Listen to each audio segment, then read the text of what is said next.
I'm recording. Can you hear me now? Yes, it does.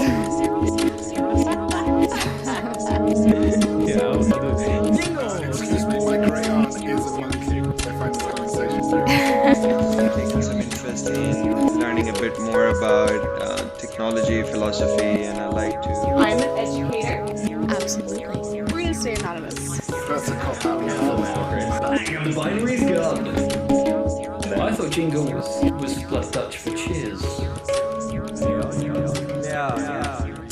Hello everyone, welcome to Beyond Binary. Today we're going to look at social media and tech companies. Today we're joined by Craig. Would you like to introduce yourself briefly and let us know what your speciality is? Sure. Hey guys, thanks for having me. So my background is I've been a programmer and a developer for a really long time, probably the better part of 40 years now. Started when I was about 10 years old back in the 80s. And in the past 15 years, I've been specializing in search engine architecture. And what that means essentially is anytime you go to a website that has a search box, there's algorithms and relevancy and all that stuff that goes on underneath. So you get back what you need to get back through e-commerce companies or whatever. So that's what I get hired to do, is come in and develop the back end of search engines. And that's going to lead into probably, I'm assuming, what we're talking about, me designing search engines after that.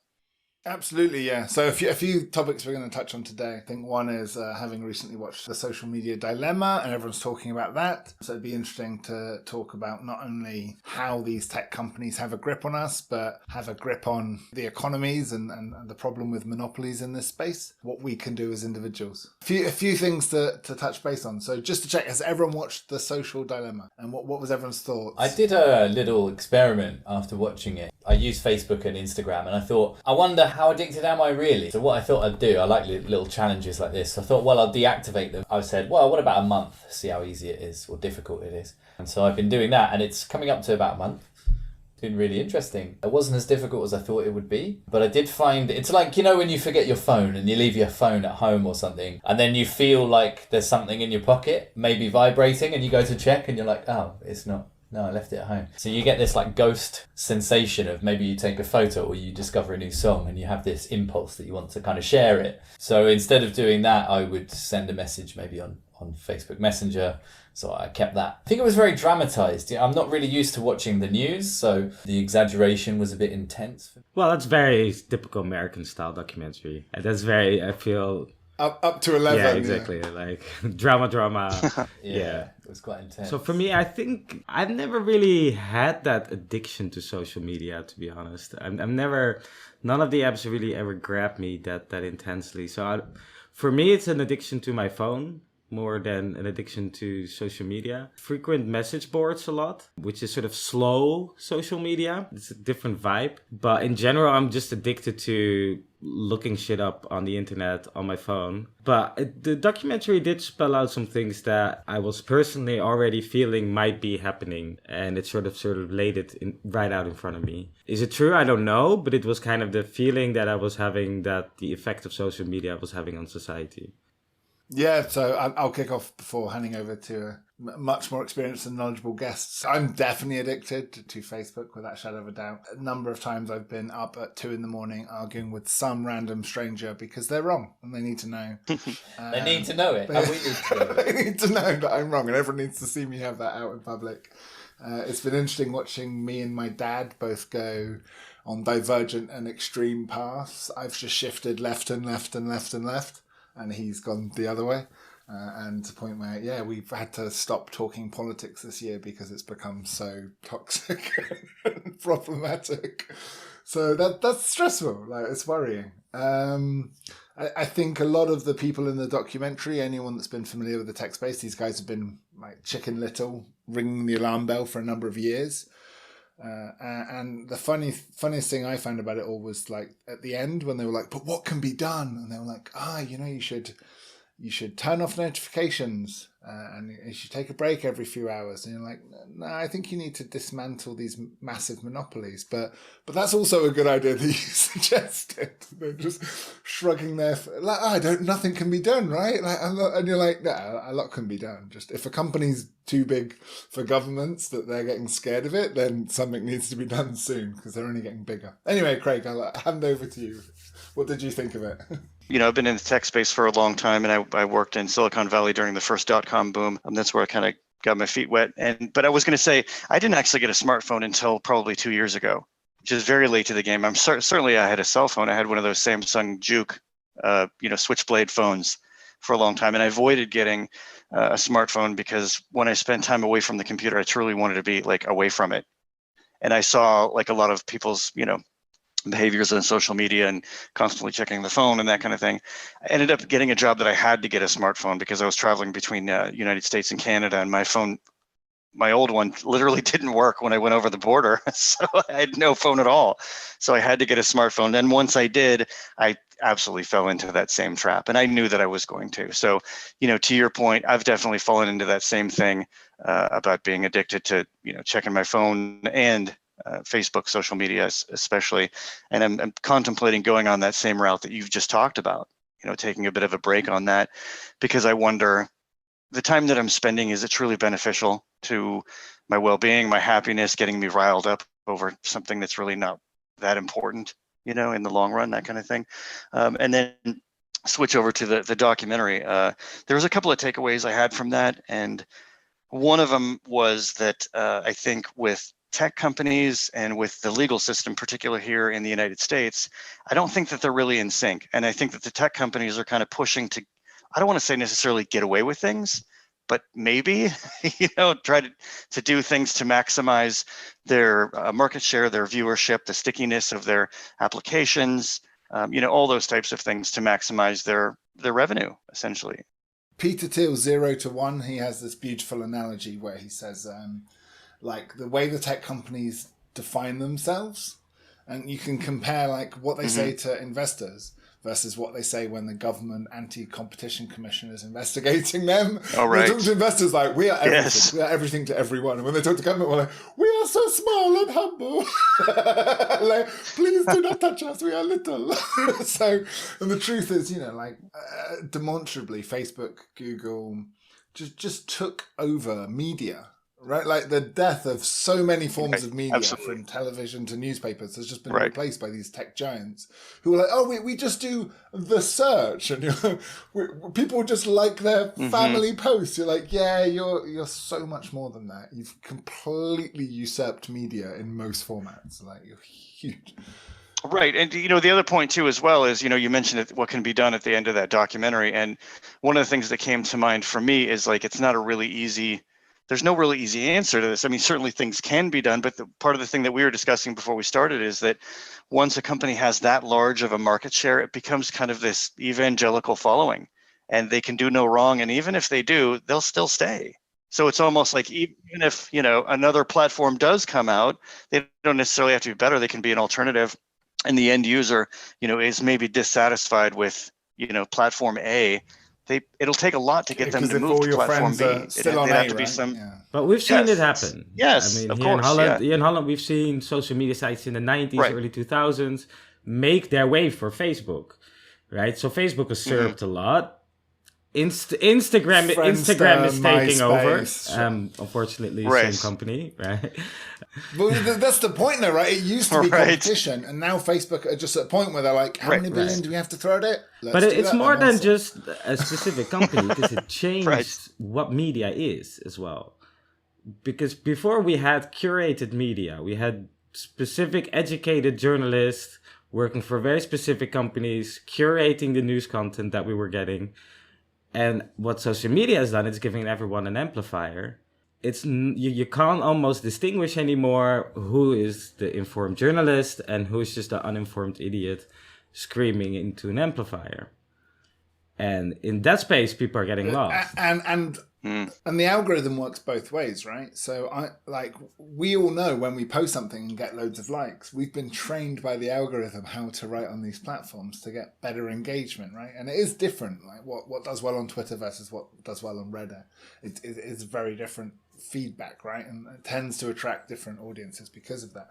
But likewise, like when I'm writing a blog now, I will use software which will advise me which words to tweak so it's better found by Google, and then and then you get split test, two different versions of the blog, and you get feedback from that, which one people linger on longer. And so sometimes I feel like it's like AI is teaching me what to write, so that like AI chess, the isn't it? AI of a search engine will find it, so that it will show it to people, and then like I'm kind of less and less of a role in this thing. Yeah, it's just the AI Right. trying to cheat the other AI. Pretty much. Soon you'll just get AI for searching, so it'll be 3 AIs just competing with each other. Talking to each other, Yeah, but there's a lot of benefits though. Well, I wonder if that's kind of crafting what you're writing according to what it feels that the human response is going to be like. So really, it's more so the de facto of the mass, the status quo kind of thing that you're going to get the best response from, possibly. I don't know. I haven't heard of that software, but it certainly sounds possible and interesting, and it must know at this point. I mean, these things come in waves, though, right? So you can spot a early 2000s BuzzFeed headline, right? It's such a cliche now, like 8 things to revolutionize you won't believe number 7. Right. Right. We move past it now, and people are sort of craving a bit of authenticity. To be fair, I did feel, as one of the most Facebook addicted people I know, I did feel last year it was starting to dwindle.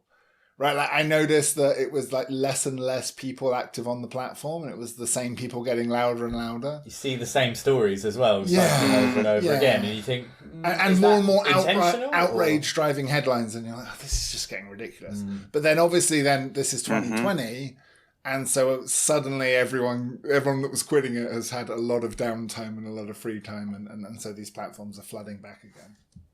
But there's interesting changes that they make, like the recent stories gets more and more hidden with every update, right? Whereas I prefer to see recent stories, because if I'm on it checking 2 or 3 times a day, I see the same, and I'm scrolling down, I think I've seen this already. So you click on recent stories and you see the new stuff. Yeah, okay, it's different. And then, but as I say, that might just be a symptom of less and less people playing on the platform. Yeah, you're right. It could be. Yeah. Before we get into the murky world of dystopian futures where we're run by monopolistic corporations, Craig, you've done a startup which in some ways is competing with some of what Google does. So like, talk us through how you go about that, and sort of how difficult that journey is. So, like I said, my background has been in search engine architecture for about 15 years. And through that process, I've certainly had ideas of creating what are called vertical products or vertical search engines that are specific to something. Like, for example, maybe a travel search engine is a vertical search engine because it's just for buying plane tickets or that kind of thing. What I thought was, about 2 years ago, I was doing research on closed captions in videos for accessibility issues for people that needed videos with closed captions. And so as I was looking around, I noticed when I was doing searches on Bing and Yahoo and Google and DuckDuckGo and pretty much everywhere, all the videos that I got back when I did video searches were from YouTube, which wasn't completely surprising because YouTube is so big and they've been around for so long. But it made me wonder, who else is still out there? What about Dailymotion and Vimeo and Veo and MetaCafe and just all these guys that I knew of going through, the process of watching the web grow from all those years? Kind of blinked and they all went away. So I started looking, and sure enough, they were still there if I went to their site or the resources directly. But I thought to myself, I was like, this is really weird. There's all these sources out there, including like Twitter video and Instagram and TikTok and just tons of these. But I'm not getting them when I'm going to the video search engines, even Google Video Search. And Google Video Search did arguably have some videos that were from like news stories, but most of it was pretty much YouTube. So I said to myself, I designed search engines. Why not create something, proof of concept, real quick, with say maybe 10 different systems in it that cater highly, if not almost entirely, to non-YouTube sources. What would that look like? What would the results look like? Because my goal is to get diversity outside of YouTube itself, not necessarily compete with them, but it's kind of like maybe a different grocery store or something like that. You just get a different variety of different types of things that maybe you weren't aware of, or. So as I started doing this research to find out who was still out there, I found out that there were new players. One of them, for example, in the UK called BitChute, that came up in the wake of a lot of demonetization and deplatforming on YouTube. They decided to make their own video upload service similar to what YouTube does, but with a wider net, so to speak, of what they allow content-wise. Because YouTube can be kind of ambiguous in their terms sometimes that people have complained about, or strict in very specific types of ways that people weren't expecting. And so they came up. And then I found another social network called minds.com that's kind of a crypto social network that's more liberal, and a few of these other ones. And so I'm like, they all have videos. Why not put them in? And so I developed this video search engine essentially for people to be able to find videos mainly outside of YouTube. The initial goal within the first probably 6 months to like less than a year was to have about 10 systems and maybe 10 million videos. Here we are about 2 years later. We have almost 600 million videos across, I want to say, about 74 different sources. So as time went on, I found, well, there's a YouTube competitor in Iran. There's a Facebook competitor in Russia. There's the whole world just kind of opened up as I did all this research, which was furthering my point, being like, wow, I didn't even know these things existed. Why not bring all this stuff back in one place? And then when the end user uses the video search engine, they'll discover all the stuff that they didn't even know was out there, which I think is kind of what the internet is for. So that's the semi-long version of creating that. Yeah. No, it's brilliant, and I think it's really important to have that diversity and to avoid a monoculture, right? Like I've seen the comparison, just in general business terms, to be like the difference between a tropical rainforest versus just a orchard growing only one type of tree, and the problems with that monoculture. At the same point, like anything that's been banned or deplatformed, like, how do you stop it becoming a platform of ISIS beheadings and that's an excellent point. So in doing the research, every single platform that goes into the video search engine that I've created, which is called PeteyVid here in the United States. Peter is a very common name, and the nickname for that is Petey, P-E-T-E-Y. I'll get into how I named it that in a minute. It actually has to do with my cat. But in getting into choosing these platforms, I decided I needed to choose the platforms that would go in. Not the videos individually, but the platform itself.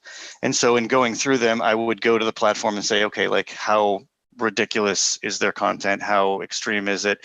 Do they have pornography, for example? Those kind of things.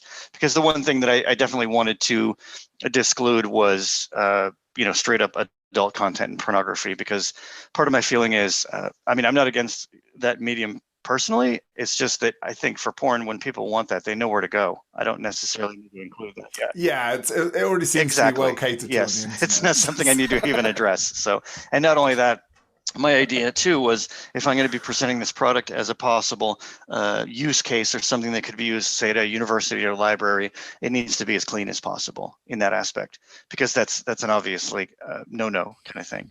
Right. And so some of the curation that we were talking about, that's so important in this. Yes, yes, absolutely. And so my theory in designing the search engine was, I will let the platform itself do its own due diligence and curation and let them have their standards, and then I'll make the decision of whether that platform gets in or not.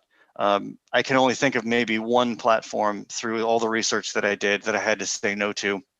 The only other one were a couple of different ones that simply their culture was much different, like VK, for example, is in Russia.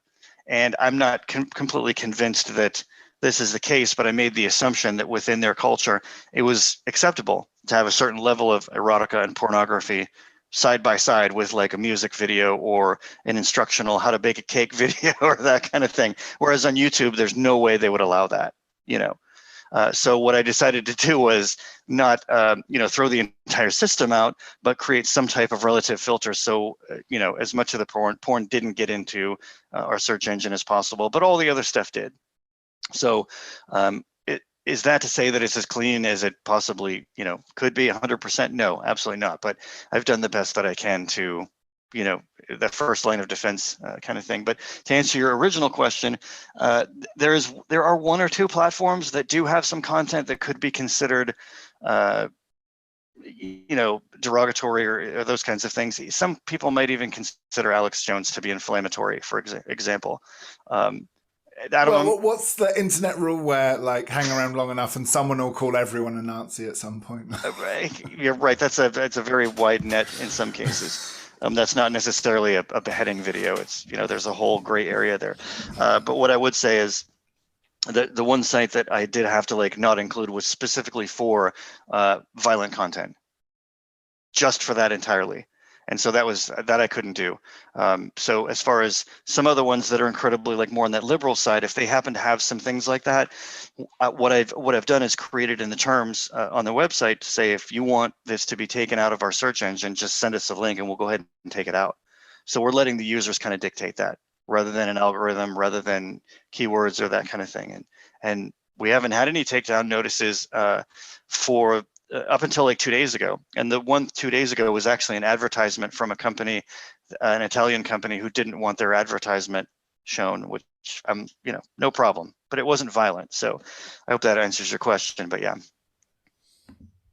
Yeah, it does. I mean, it's a difficult problem, right? Because you have people crying out for free speech, and then these platforms have to decide whether they're censoring one side or the other, and that's become a big thing in the recent election. The Trump fans claiming that Facebook and Twitter were censoring some of their more outlandish conspiracy theories. You also have, these companies that get so big and are in so many countries, and especially with Facebook, sort of took their eye off the ball probably in terms to like monitoring. So a whistleblower inside raised the red flag and said, look, there's genocides happening in these countries, and they're being advertised on Facebook, and we're not doing enough about it.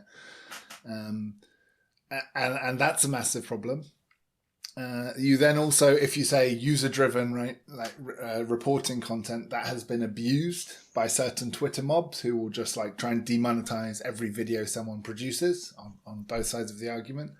And then to make things even worse and more complicated, there's this big concern that the more legislation people put in place, the harder it is for a smaller startup to comply. So if you make a bunch of rules to be like, okay, like now Facebook has to do this and Google has to do this, well, they can afford to comply. Oh, I see. The new startup will struggle to jump through all those hoops. And so what you're actually doing is stifling innovation and stifling competition. Right, because not to interrupt, but I was going to say that could force a certain level of, further investment that would be needed to buy licenses for software that could perform those actions, or employees that would do the filtering, or, that kind of thing. Oh, absolutely, yes, to help them understand that. Or lawyers absolutely. to help with all of the law cases. And Could you not have could we not invent some kind of sliding scale of how much the regulation applies? Because at the moment it's like, if you're a massive corporation like Google or Facebook, you basically don't have to pay any tax or really adhere to any kind of laws whatsoever. You just move country, which seems completely upside down, right? Surely it should be the other way around. It should be people like you, Craig, with a new startup. You should be exempt from too strict regulations. And then as your company grows, you then are held more accountable, because then in theory you have more resources to manage these things, right? and more responsibility. Yeah, exactly. And a bigger responsibility, exactly. So you start off and you say, well, if you're a new company, okay, it's you can pretty much do what you want, more or less. And then as you get more users, more turnover, whatever, you then become more liable to this regulation. That sounds incredibly. I think it sounds incredibly, scale. feasible and logical. But I think the problem is for anyone to settle on the set of circumstances that would dictate that. I think that's where you get a lot of kickback. And how do you validate that? Yeah, it's also rarely the small companies that have the biggest lobbying power. So might be slightly. But I mean, cynical. politicians can just change that, right? Like, it doesn't need to be lobbied. Like, we could just suggest it to them and they go, that's a great idea, we're going to do that. It hasn't happened so far, although the tide seems to be turning. So I've heard the Democrats are growing tired of Silicon Valley's bullshit, based on some articles I've read. So, well, I mean, the big problem is like these huge tech giants. Like the idea is the bigger a company gets, the more jobs it creates, right? But that's not necessarily the case for a lot of these tech companies. Well, I think that. No, go ahead. You're good. No, it seems to me that Facebook has been having a problem letting the algorithms filter the content, and having to hire a lot more people to do this manually, to look at the actual content that people are posting. And with billions of people posting content, that's quite a lot of content to review if your algorithms can't really pick out what are the bad apples. And to me, it seems surprising that the problems we're having is mostly with political kind of opinions. Because if you look at art, the algorithms are doing quite a well job. I mean, I've been getting a lot of good art stuff, music through the YouTube algorithm. There's an entire music scene, the lo-fi house music scene, that was generated by a YouTube algorithm that started picking up these really obscure records, pushing it to people that it knew these are tastemakers, these are connected to this kind of vibe, and suddenly start to pick up millions of views, small artists becoming known through a YouTube algorithm. And that's not a bad thing. Why does it go... Yeah, why does it go wrong with political stuff like QAnon? Right? That seems to be where our issue is, mostly in the political sphere. It does, yeah. Anything related to fringe or conspiracy theory, or that's definitely that, yeah.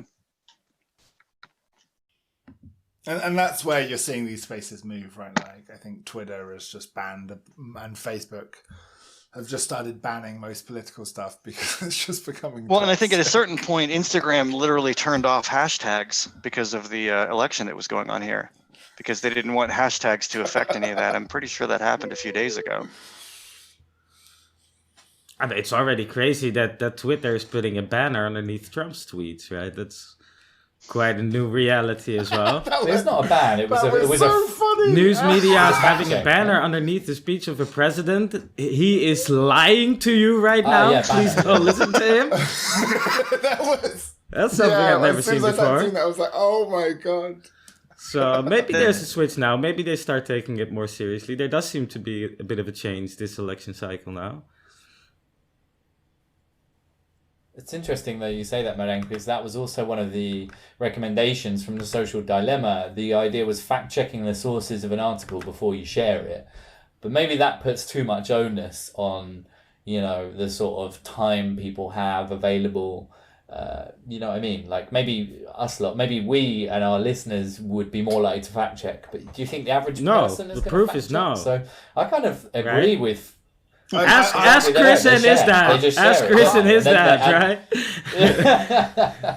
Half people. Well, no, but here's the problem. Like, whose facts? Like, from which source? Because, like, I have facts to back up my opinions, and he has facts to back up his opinions. Like, I mean, I think more of the problem is that a bunch of people out there who I even asked them, like, oh, I will read the article they've shared, and I'll be like, yeah, but no, and they're like, I didn't read the article. Yes, like that's very common. Well, yes, because it's triggering, and that's what people like in a way. Yes. So my point is this, right? There's also different qualities of facts, right? Okay, no, I don't want to say like everything opinion is fact. That's not what I mean. I mean like, there's different types of claims to be made. Like some are more factual, some are opinion pieces that maybe are based on facts. So I think if we have some kind of box, especially with Craig, you were mentioning like fringe theories, conspiracy theories, surely this is a great candidate. They do it on Facebook. I just have a little box below that says, probably for like fake news, and then it has a link as to why it's fake. Do you know what I mean? Why it's rubbish. Right. You know what? I seem to remember like less than a year ago that Facebook did have something that came up. It was a little like disclaimer below it saying that you might want to check this, but I haven't seen it in a while. Do you remember seeing that? Yeah, I definitely saw it, and it was on there for a while. Yeah, no, it does come up with fake news warnings. The last couple of months have mostly been like anything to do with politics at all, and clearly there's too much volume for Facebook to do the fact checking. It just goes, if you'd like to know like some factual information about the election, I see. link In here. general, And it just did that for almost every post because it was just like. Yeah. Or some of them, I've seen ones where like it's clearly like a doctored image or just a faked image. And then it's like blurred out like you would have with like graphic content, right? And then you'd click to reveal if you, yes. You know what I mean? Because it's made up. So in the same way that like there might be something that's quite bloody or gory or whatever, some violent content, and you think, I'm choosing to see it, and I know what is in store for me. I know that it's either not real or it's fabricated or it's violent or whatever it is. That's an interesting way. So you can choose to get involved or not. But maybe it makes you click more because you want to know. That's possible too. Do you know what I mean? So it makes it the full fake news more alluring. Craig, I'm curious. Like, as someone that's started a software startup, like, is there much regulation? Is there much red tape? Are there many things you have There's to be really not careful about? much. I mean, obviously you have the GDPR that has to do with cookies and privacy and, things like that. But besides the obvious ones, which is, posting any kind of content that's absolutely illegal, child pornography or things that are obviously completely, forbidden on the internet entirely, it's pretty light. And I presume as you're not liable for that as long as you have a mechanism to remove it once reported, right? I would say yes. I mean, I think that there's a fine line there, because if someone engaged in like pulling a feed in that was known to be harmful directly, then I think that you would be liable, because you've made that choice, without a doubt, that it's literally coming from a source that is, but, as far as anything beyond that, there's certainly the initial point of, having the option to take that down, or, that kind of thing. So, but as far as the initial red tape, not a whole lot really. And I think that most of the time when something does come up, there is typically what's called either some form of notice or a cease and desist that happens right off the bat before anyone gets, lawsuit happy right out of the gate. The big one tends to be copyrighted Right. music, right? And the irony is that will get pulled down a lot quicker than an ISIS beheading. Yeah, that's Well, the imagine. DMCA, yeah, the Digital Millennium Copyright Act that came out in, I want to say between like 1996 and 1998 here in the United States.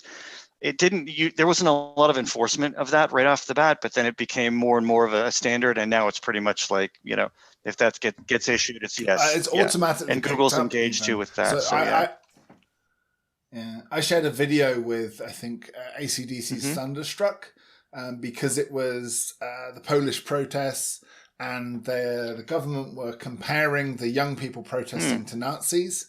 And the person at the news station was like protesting this and being like, this is nonsense. They were like, just because of the lightning symbol, which Nazis had too. They were like, and the guy at the news network that was meant to make this collage comparing Nazis to these kids just showed like a bunch of ridiculous things with like lightning in, like My Little Pony, and was playing AC/DC Thunderstruck. And anyway, so I shared that video because it was quite famous, of like the main news station in Poland getting hacked by an insider.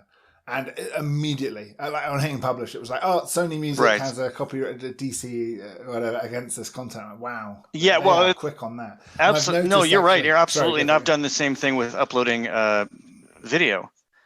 That if the video even has a few seconds of like even a small, just few frames of a sample of a song, it knows immediately. And that goes back to what I was saying about having to make that additional tech investment. As a small startup, you can't really afford to buy the licenses for those the softwares that will do that Facebook has to recognize those, or like YouTube has to do that. That's hooked into those libraries from Sony and Universal and all these places to protect those kind of things automatically. So that's more of a burden on smaller tech companies, because they don't have the ability to necessarily either buy those or to, then they have to manually enforce those things. Whereas it probably saves a lot of money the other way. That's Yeah. often what naive, well-meaning activists don't realize, is that the more rules you make, right, like the more you shore up the position But of should these this big be- monopolies, because Should this they even can be complain. a company's responsibility? Should this not be maybe a government or maybe a worldwide kind of API thing that any company can call to? It does a check for you. You make a good point, right? Like, if the record label is concerned, why don't they make an API for it? Which, let's be honest, we're probably at that point now. Like, it's so widespread, these copyright notices, that protesters have started playing copyrighted music on a boombox behind someone saying something controversial, and then none of those videos will be able to go I up didn't even know that. online. Wow. Okay. Yeah. It's amazing. Yeah. It's like life hacking, really. Yeah.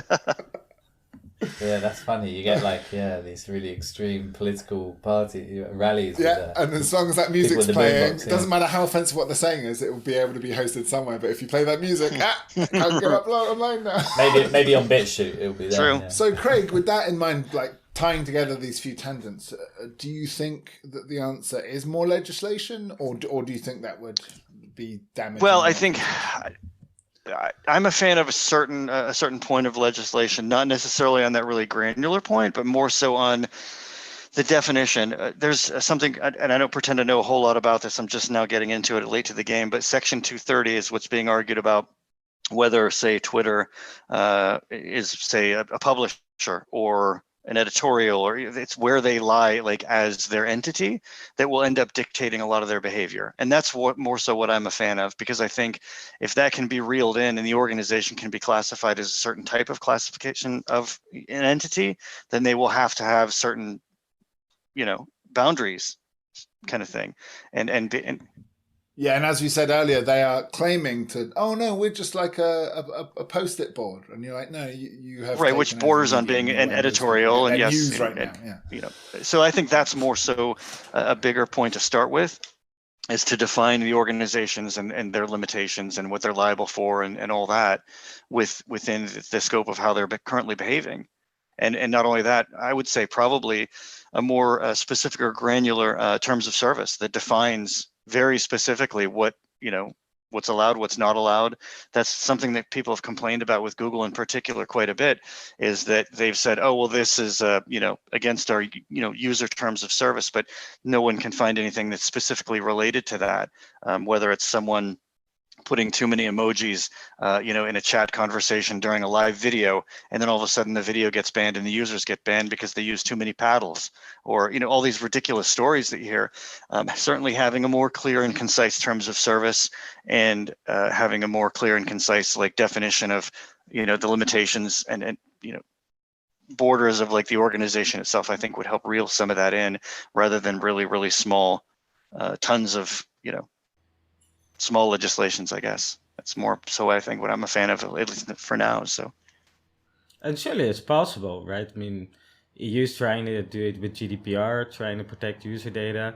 Mm-hmm. We can legislate internationally if we want to, and if we understand what we're doing with the technology, which still also an issue key, right? in EU. Days, a lot of the people Yeah. deciding in the EU are very old people that still do not understand the nuances of the technology they're ruling around. There's embarrassing videos, right, of some center being like, so what is the Facebook? Right, and this goes back to kind of what I was saying about our legislation and legal system being very out of step with where tech companies are right now. That's exactly what I'm talking about. Yeah. Yeah, and I just The GDPR thing you mentioned, Moraine, was really effective. Right now, I mean, the spam has gone, basically, right? I don't know about you guys, but spam now, it doesn't really seem to exist. If you, unsubscribing GDPR is has way been more quite effective an than it impact was. on the internet. It's been in the pretty EU. effective, I think. And globally, because a lot of even companies outside of the EU have EU users, so many EU users that, we'll change our system entirely to accommodate for the entire world, because to have two different ways of operating makes no use either. So legislation in just the EU changed the internet globally. Yeah, it was a good example of how... And the it same affected goes it for in a legislation in positive the way US, for the of course, users. that has a global effect as well. Maybe simply because a lot of these tech companies are American companies. Which is interesting as well, because we're getting the Chinese tech rise as well, right? They've got now, a company that's challenging the Chinese government because they've become so big due to the QR code payment systems. None of you heard about this? I'm unfamiliar. Yeah, I'm interested though. I knew about Huawei and all that stuff, but not the QR stuff. No. So this is a offspring of, I think it's AliExpress, and they were the payment provider for AliExpress, and they became so successful they spinned off into their own company, and they own now so much of the payment flow in the entire of China. Everyone in China is paying with QR codes for everything. Your monthly rent, anything you buy, anywhere, it's all QR code based.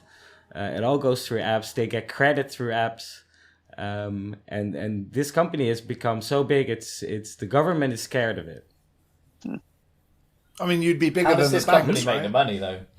How do they make money? Ooh, don't ask me about that specifics. I'm not an economist.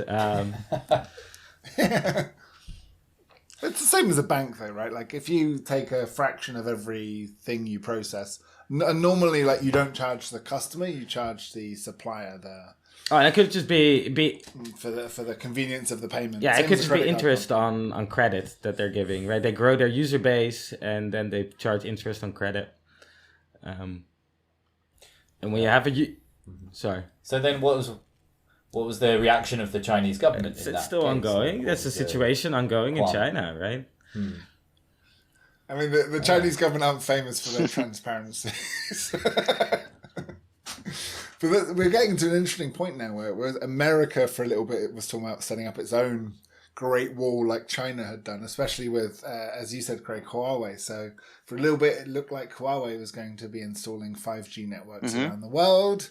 And then things got a little bit Cold War economics, and like that got banned. I think Britain said yes to the deal, signed it, and then was pretty much told by the America that they weren't allowed to have the deal. TikTok might get broken apart. There's all these things. There was a big problem with By whom? By the Chinese government. Well, no, if TikTok gets banned because it has enough Chinese investors, so if it gets banned in the US from the Apple Store, that's going to have a massive effect on it. And there was a big case with the gay dating app Grindr. It got acquired by a Chinese company. Now, they said, with ties to the government, but what in China isn't tied to the government, right? You can't exist outside of the government's control in China. But yeah, arguably, and it was, I think, one of the most common ways for spies to corrupt someone in the old Cold War days was back when everyone had to be like gay in private and hide it. If a Russian spy could find out that you were gay, they could use that against you to get some information. And so the Americans were really concerned when a Chinese investment company bought shares in the gay dating app Grindr, because they could use that to have something to threaten all these senators with who were gay dating in secret, right? If they were that worried about it, surely they could just come out and be like, actually, it's fine to be gay, don't worry about it. Like, and then everyone's happy. You know, everyone's happy then. Surprisingly, that's not the way the Republican Party played it, but it's a nice suggestion. Yeah. That is really interesting, isn't it? And do you think China are going to have more and more power over this kind of these apps and websites and stuff in the next kind of 50 years? I mean, for now it seems China sort of copying and playing catch up, right? Well, the question is this going to break through into the Western world, the non-Chinese world? Right. This is what these companies are going to try to achieve. There's been a few attempts. Right? Facebook tried to do its own payment system. That got broken up. So far, the banks have so much power in the West that they've been quite good at stopping upstarts. So although the tech companies have destroyed media, anytime they've stepped into banking territory, they've met a lot of legislation, red tape, and resistance, right? Which you think is a result of the strength of the banking? Yeah, you see who has the power, right? I mean, arguably the only reason Rupert Murdoch didn't break up big tech, although he may have had the power to, is because he tried to get involved in it himself. He acquired MySpace for however many billion and then lost most of that money a couple of years later. Yeah, it's funny you bring up the thing with the cryptocurrency move with Facebook, because I didn't know where that actually ended up going. It kind of just disappeared, and I assumed that they just abandoned the endeavor. But I know there was a lot of resistance from a lot of different organizations, especially people within the banking industry and lobbyists and things like that. But I really wasn't aware what happened. So yeah, it seems like there's just too much resistance, and Facebook has too much to lose to risk getting in trouble. Like, I think famously, the PayPal mafia, as they're called. Another quote from Peter Thiel, and I think Elon Musk said the same thing as well, is like when you're starting up a finance startup, the last people you hire is lawyers, because they'll tell you can't do it, it's illegal. This is a brilliant quote by Peter Thiel. It just tells you how Silicon Valley mafia operates. They're just like, if you hired lawyers, they'll tell you it wouldn't be possible and it'd be illegal. So don't hire lawyers. Just move fast, do the thing, and then become so big that then government has to reckon with you, so they can't stop you. It's quote. And you're like, wow, that's telling. Yeah, I was going to say, on that note, I just watched the PayPal Mafia documentary on YouTube probably about a month ago. It was really fascinating. And I had no idea some of the backgrounds of those people. And, a lot of people think that Elon Musk just single-handedly started PayPal, which is not the case at all. in that documentary. So that was really revealing. And then, some of those guys went on to be a part of starting YouTube, and it's really great. Yeah. What was the It name was, of it? yeah. Just the PayPal Mafia. Great. I'll check that out. So should we check that out on YouTube or on your Oh, video well, platform? I don't host any videos. Yeah. So, I mean, you might be able to find it in a bunch of different places. But yeah, certainly that's where I watched it, was off of YouTube. So, yeah. Yeah, could you tell us about the name of your platform? Yeah, and so- how so- people can use it if it's It available is, yes. publicly. I mean, the I'm site's not sure live if now. it It's is. been live for about a Let us little know. over 2 years. But my goal was just in a couple of weeks, well, maybe it was like less than 6 weeks, to come up with some kind of proof of concept, create the framework for it and make it work. But I didn't really know what I was going to call it. And so all my focus was on the tech side of it, creating it, creating the proof of concept, and not necessarily what it was going to look like or what it was going to be called. But I started getting close to that point. Came up with a whole bunch of different names. They were either too technical or too silly or made no sense. Started looking at domains. They had all been squatted or, like I said, made no sense and had no memorable, ring to them. That type of stuff. And so it just became really difficult. And the squatting thing was especially annoying, because by the time I did come up with something, I'd go and find it, and somebody had already bought the domain. They probably wanted a few $1,000s for it. So didn't want to do that, because I didn't know, if things were going to fly anyway. So kind of gave up. And I said, you know what, this will just come to me at some point in time, maybe like it does for some people with like band names, or who knows. Sometimes when you let go of something, it'll all of a sudden, in the middle of taking a shower or whatever, you'll just hit you. And so it wasn't long after that, my cat, who's a ginger orange cat, came up and he was hanging out with me, and he's my favorite of my cats. And his name is Petey. He's named after a character in a TV show here in the United States.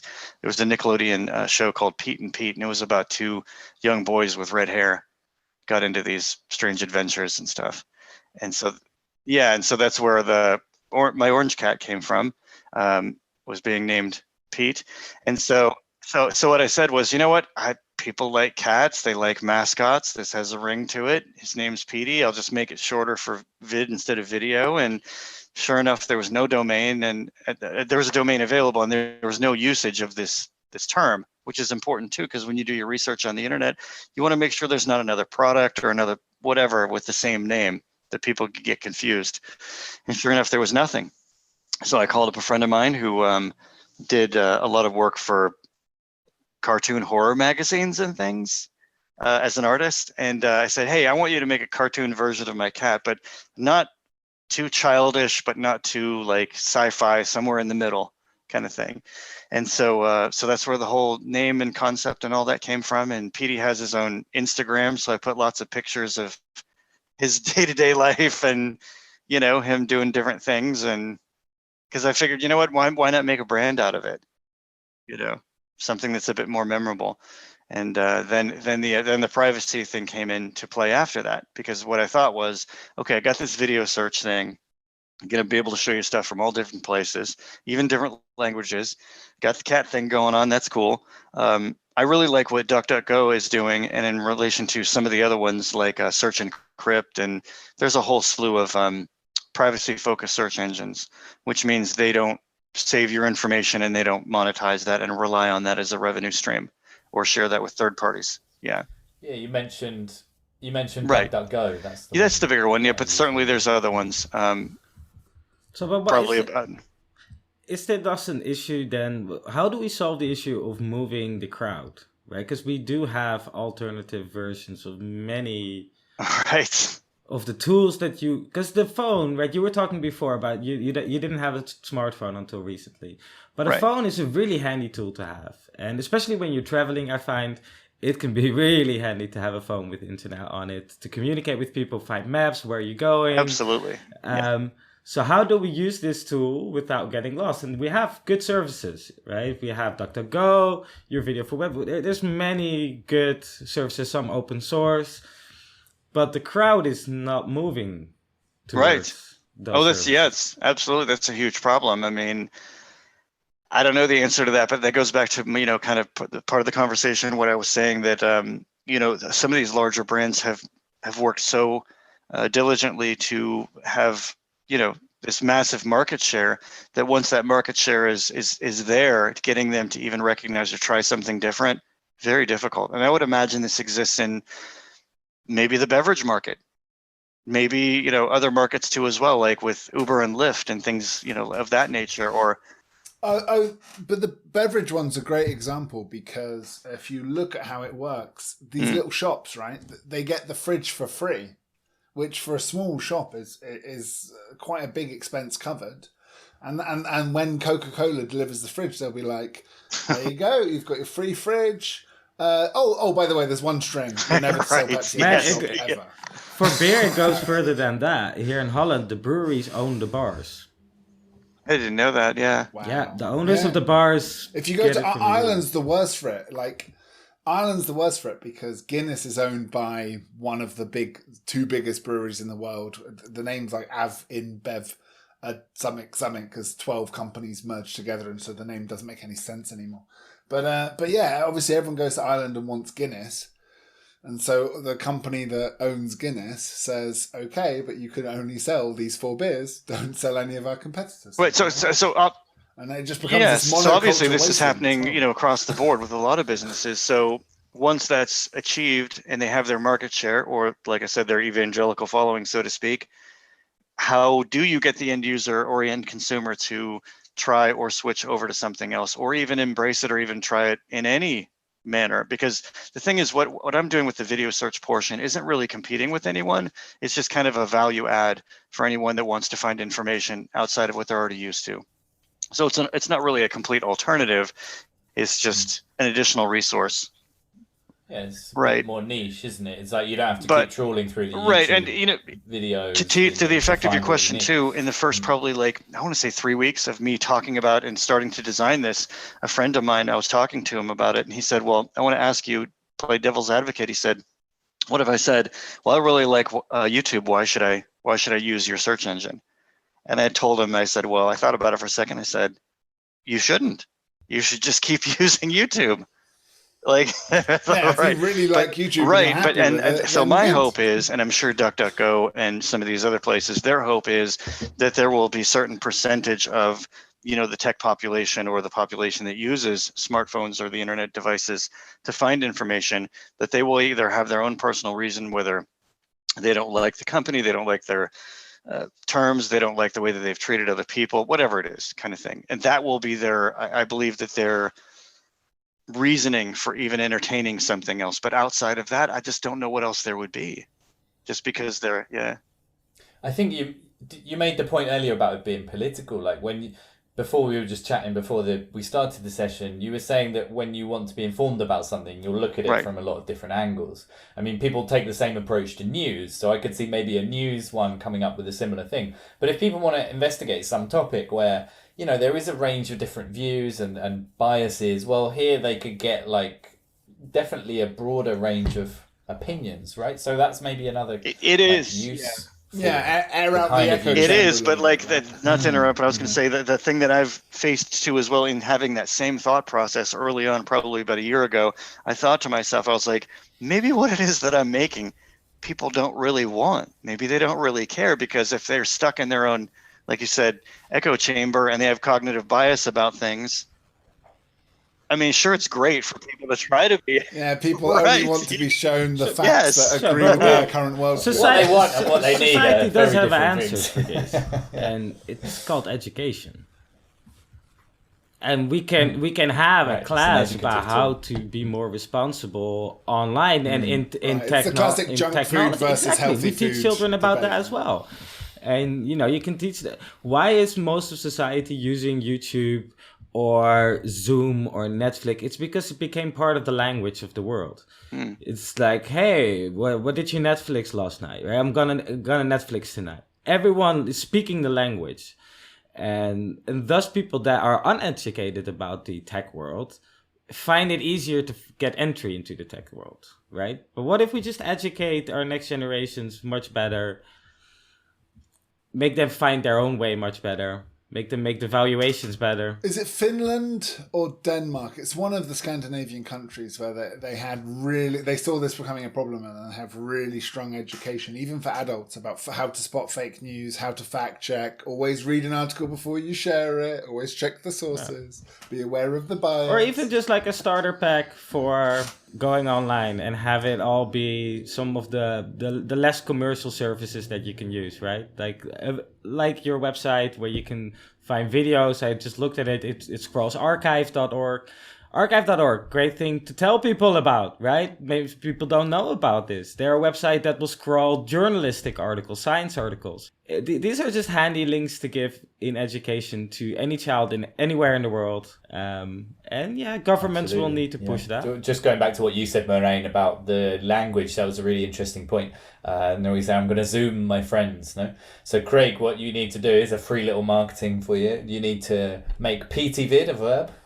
I'm just going to PeteyVid some videos later on. It's so incredibly selective at this point with the vernacular because like nobody says I'm going to go Bing it or Yahoo it or credibly, you know. But then do you say Zoom to Zoom someone?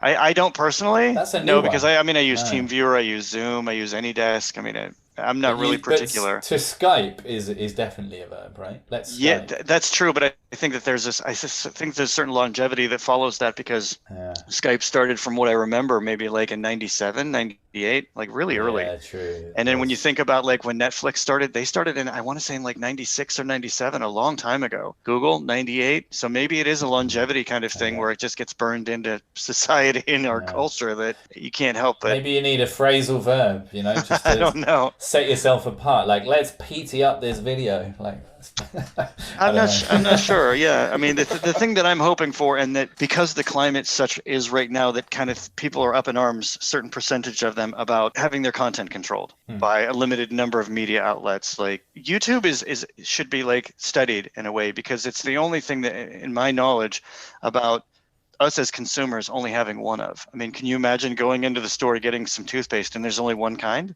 It's insane, but we've completely accepted this. Yeah, it's a complete monopoly. Yeah, we've totally accepted this.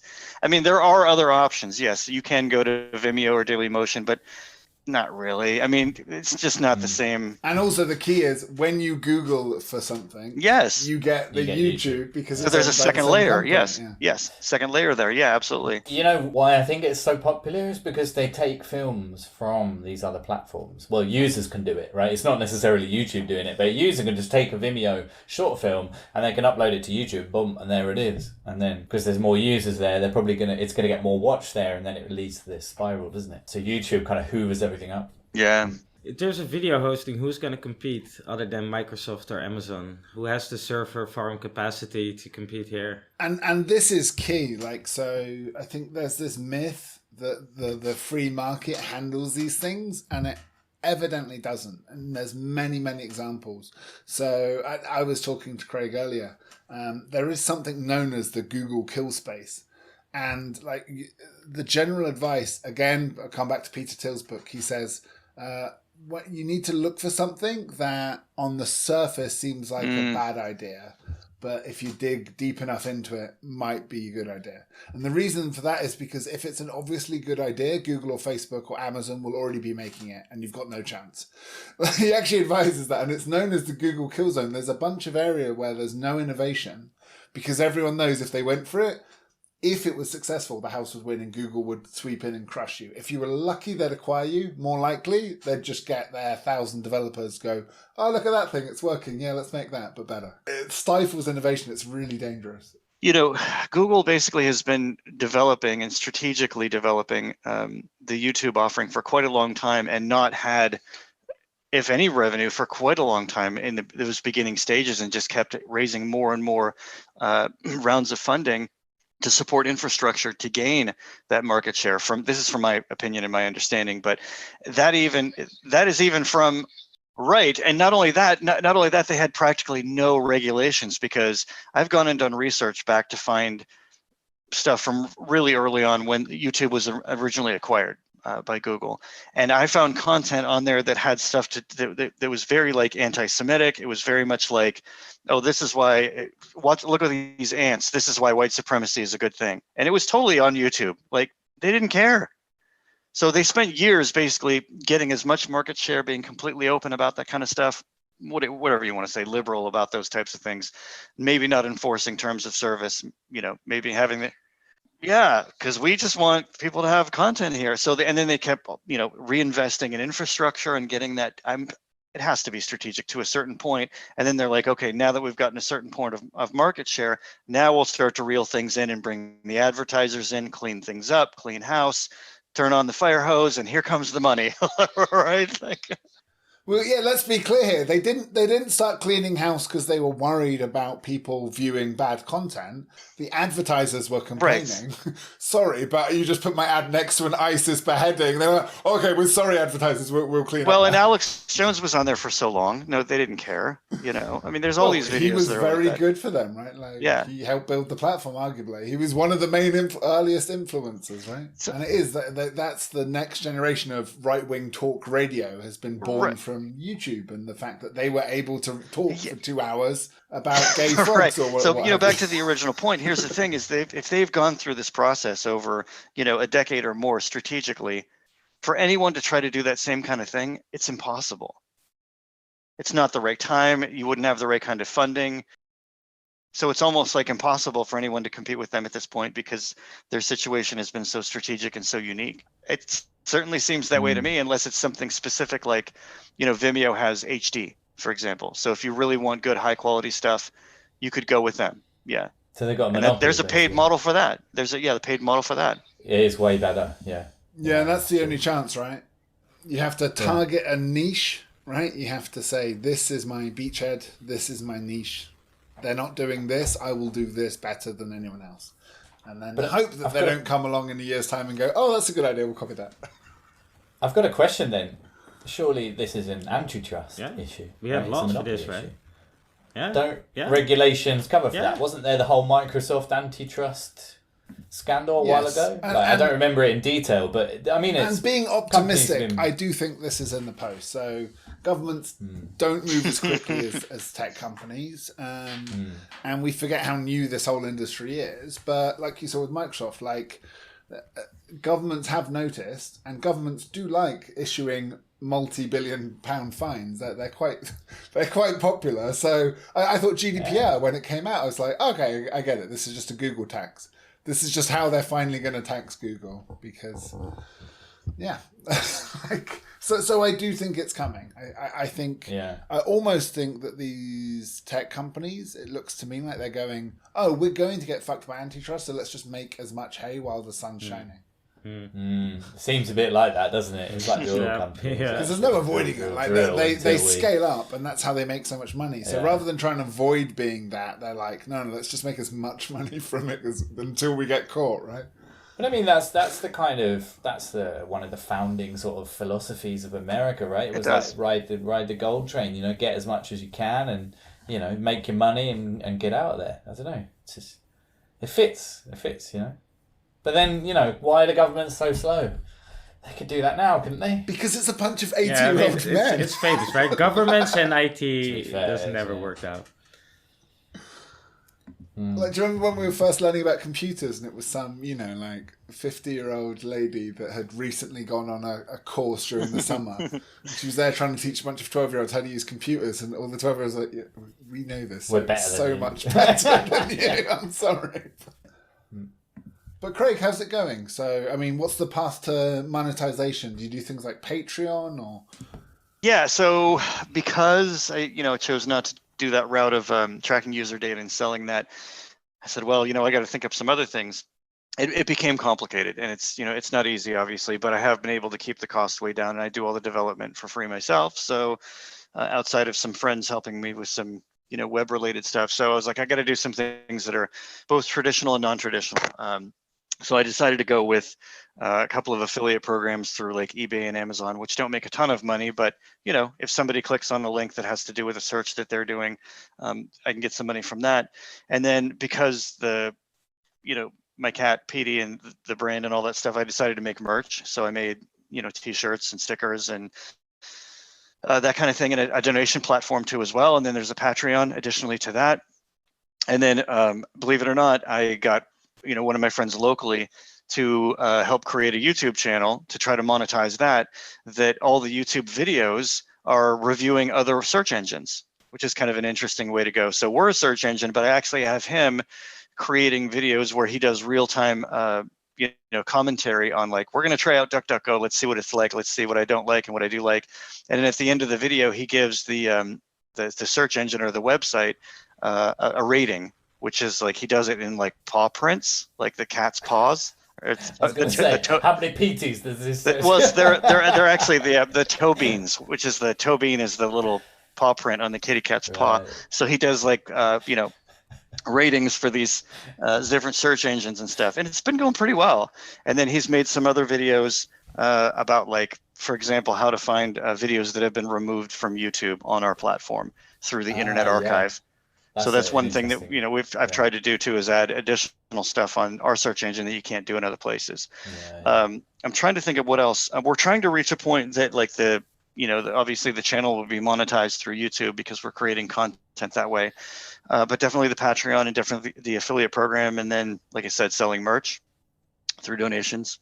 But it takes a lot of traffic, to make decent money. And then for any website, there's always this delicate balance between, am I making enough money to pay for the infrastructure, to pay for the traffic? It's kind of this weird circular, formula, because if you get too much traffic, your website's not going to be able to keep up.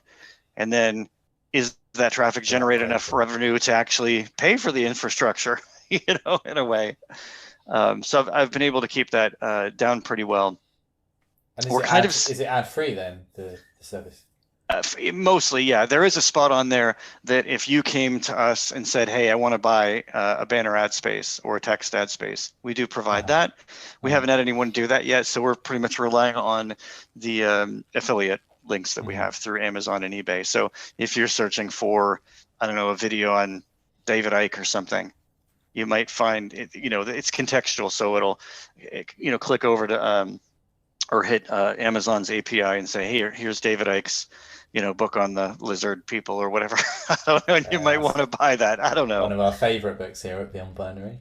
So things like that, and I'm still trying to figure out different ways to do that. The thing that makes it incredibly difficult is I've had other sites that have used monetization through like Google AdSense, and I know, like, the traffic in ratio to, like, what the return might be from several other instances. The thing that's, like, maddening me at this point is I'm getting enough traffic now that it could be generating pretty decent money if I was able to use AdSense. The problem is, because it's a privacy-focused search engine, I can't use AdSense because it would be completely hypocritical. So I've kind of shot myself in the foot. Yes, exactly. Yeah. So it's kind of like I'm getting enough traffic now that it would actually do quite well, well above and beyond the expenses, but I can't use it because I've kind of pigeonholed the offering into something that is prohibitive of that. So, and everybody knows. Any entrepreneurs out there need to make an AdSense that doesn't. Advertising service that doesn't use your personal data. Right. Well, yeah, or speaking of reshare that, or PT ads. So I genuinely am looking right now at advertising on your platform because so I spend quite a bit of money advertising on various platforms. I have my own software company. And yeah, like I think the big one for me was Facebook. So I was just trying them all out to see which one. And then I saw Facebook's involvement in genocide, and I was like, "Oh, that's bad," and I felt a bit shitty about that. And then I saw that they were like obstructing the United Nations investigation into their role in allowing that genocide. as a bit. And I was like, I think that's going to be the line in the sand for me. Like you have to draw a line somewhere, and when you're like not only contributing towards genocide, but obstructing an investigation into how to stop that happening. I was like, I'm going to stop throwing Facebook $3,000 a month. And just had to. And it was amazing reaching out to a bunch of people about this and saying like, hey guys, like, this is da-da-da. And the backlash was fierce. Everyone was like, oh no, like if you don't understand that we're here to, get ads in front of as many eyeballs as possible. And if you don't get that, you need to leave marketing, bro. Like you don't get it. And I'm like, I don't know, man. Like IBM made computers for the Holocaust, but you have to draw a line in the sand somewhere. So anyway, the positive way of saying that, Craig, is I will genuinely reach out to you after this and see if I can try some adverts on your platform. Sure. I'd love to support something that isn't a big evil corporation for a change. The other thing to that effect, not to take the conversation in a completely different direction, but in regards to Facebook and Facebook ads, I did try, and this is on the promotional side, not necessarily the revenue return side, but obviously you can't just start up a website on the internet and expect people to find you and come to you and everything's fine. You have to do a lot of work, way more work than you ever had in the past, considering how many people are on this planet, how many websites there are. And so after creating the PeteyVid thing, I was like, well, maybe I can put some Facebook ads up to get more likes, that kind of thing, and ended up spending a decent amount of money to get a good amount of likes, and tried different ones, to like the cheapest ones in some regions that are like non-conventional, to ones that were kind of more I guess more expensive and more politically motivated here in the United States. And what I've found is, and again, this is just could be my bad luck or me not doing it right, spent a good amount of money and got a lot of followers or likes rather on Facebook. But what I've ended up finding was the engagement, it was incredibly low, even though I have an insane amount of likes, which is kind of weird, because you think, hey, I'm going to spend this money, I'll get all these likes, and then I'll post stuff, and then people will go there, and then they'll share it. Not necessarily the case. Not at all. Like a lot of people, it was the Israel-Palestine episode. So I called it controversy, and I went for fans of the Birthright Israel page and fans of the Free Palestine page, and I advertised our podcast episode with a controversial guest. He was an Israeli but of Arab descent, so he could kind of see both sides of the story and see the bias in the media coverage on either side, right? And as you say, kicked off a massive war in the comments. But how many of those people are hanging around afterwards? Not really many. And I think you have a combination of sort of the bot farms, right? So you get them to like your page, but there's nothing there afterwards. And also people that are just arguing on Facebook, and that when you're like, oh, here's a 2-hour podcast episode I made. I'm not going to listen to your podcast. I'm just shouting at people in the comments. I don't really care about somebody that. even just said, I'm not going to listen because, and it's like...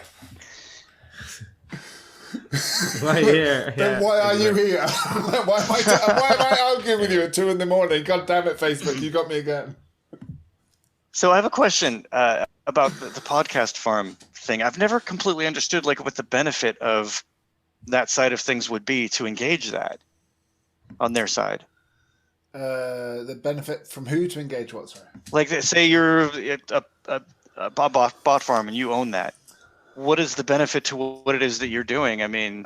okay, so... you see what I mean? Yeah, what often happens with these bot farms is that in order not to get busted as a bot, they just like a bunch of random stuff. So there's just white noise. They like 20,000 different things. Oh, so they're involved in other activities as well. And then, that's the piece I didn't know. So they just make white noise and like a bunch of random stuff. And then because of that, it appears like a valid 2-year-old account. And then it can be used to like stuff when they need. Okay. So that's the white noise that hides the fact that they're a bot farm. Because if they only like certain things and certain times, it would be too suspicious and obvious. Now I understand. Yeah, because I assumed that they were just only liking things, and I'm like, why would you even do that? But they just you're right. Like if it's to create, that comes up, they just like every 4th thing in the feed, right? And so if you're paying to advertise, it will get liked by bot farms. You can help it somewhat by excluding a bunch of countries. So a lot of bot farms are in Russia, Bangladesh, sort of like some of the places you'd assume. But it's a big problem with if you pay for likes on social media, everything you then post, you're paying every time you then boost the advertising, because these things don't want you to pay once and then forget, right? So they start turning the volume down, then the only way you get that is to pay again, and you end up paying to show your ads to bots, and the bots like it, and you're like, oh, this is going well, oh, my stuff is really well received by a bunch of random bots. Apparently not, no. I don't know. The Android stream of electric podcasts. We will find out. No, good to know. Yeah, I've been wondering about that for a while, so thanks. You're welcome. And likewise, thank you. It was a really interesting and illuminating conversation. And I wish you the very best of luck with everything. And I will genuinely reach out to see if I can try some ads on your platform. Yeah, sure. I'll bookmark this out for sure. Brilliant. Yeah, so we'll do links in the show notes below.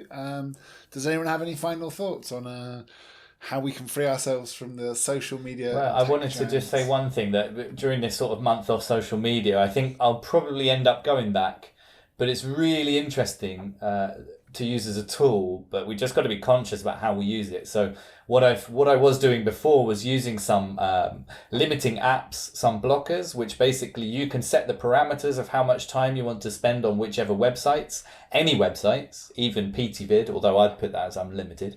But for example, Facebook, you put like 10 minutes a day. You know, YouTube, 30 minutes, and you can set custom macros. There's one called Leech Block. There's another one that's for Firefox. There's another one which is only for Chrome, which is Stay Focused. And these ones, they really help you to define how much time you want to give, because, you know, your time is pretty valuable, you know, and you can set.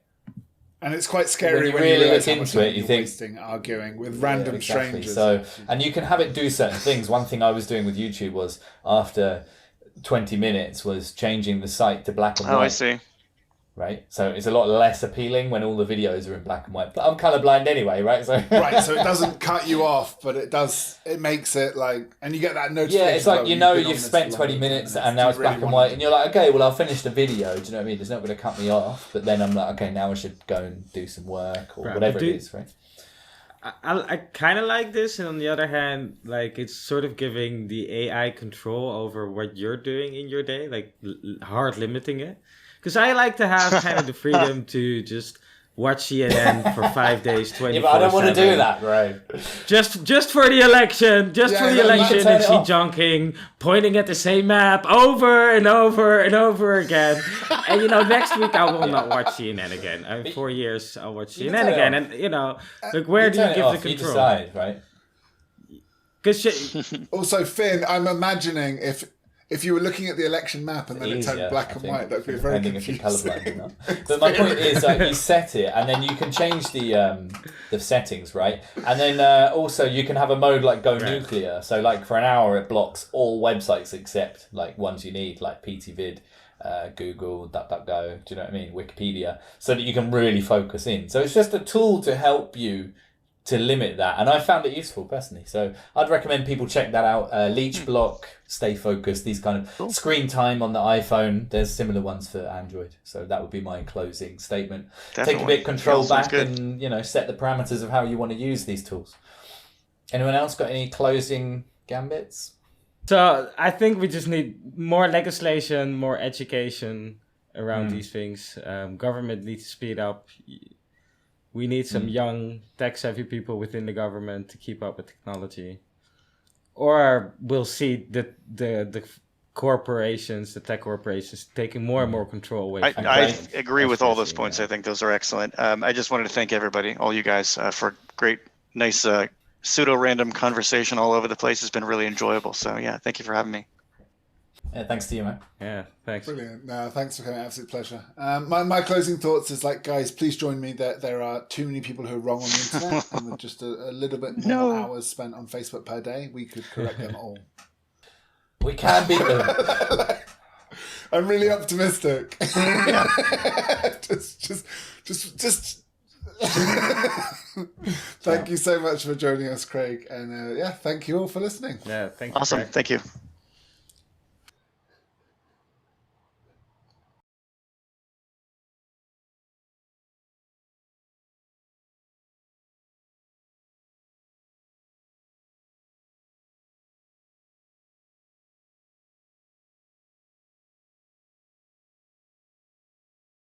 Now on BBC Radio 4 we present The First Trip. This programme's broadcast in surround sound, so to enjoy the full effects, if you have a home cinema system, you should listen using that.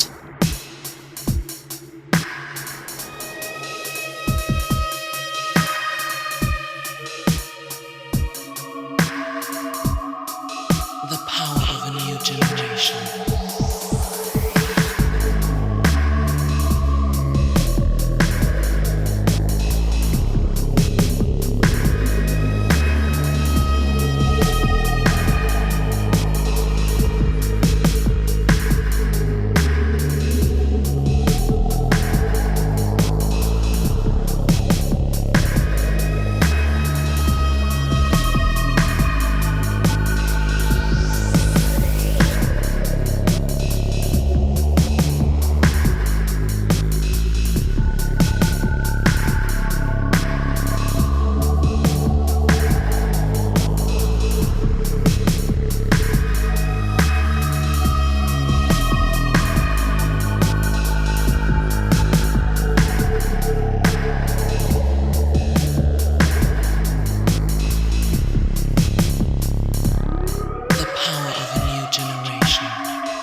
Recording. Dad, smash it. Why don't I?